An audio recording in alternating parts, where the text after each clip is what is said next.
रहनुमा peoples party Khurshid Shah ने मौलाना फजलुर रहमान को पीटीआई के साथ इत्तेहाद न करने का मशवरा दे दिया। खबरदार किया कि इत्तेहाद की सूरत में मौलाना को इसकी बड़ी कीमत अदा करना पड़ेगी। सक्खर में मीडिया से गुफ्तगू के दौरान खुर्शीद शाह ने सरकारी मुलाजमीन की तनख्वाहों में 30% इजाफे की ख्वाहिश का इजहार भी कर दिया। कम से कम मैं डर के कहता हूँ कि 30% तनख्वाह बढ़नी चाहिए, कम से कम।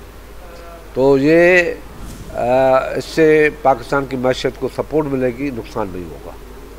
पार्लियामेंट को एहतराम करो, पार्लियामेंट के अंदर बैठ के फैसले करो, पार्लियामेंट को अहमियत दो, पार्लियामेंट के फैसलों को अहमियत दो।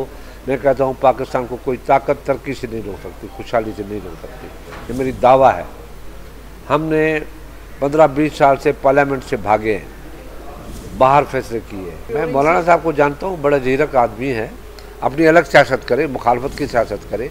उनके साथ मिल के उनकी लीडरशिप में जाके उनकी बात करना, जो माजी में उसने कुछ कहा है, तो या तो इस्लाम के ज़िम्मे में, इस्लाम व दीन के ज़िम्मे में आ जाएगी, या तो उनकी सियासत को हिट करेगी।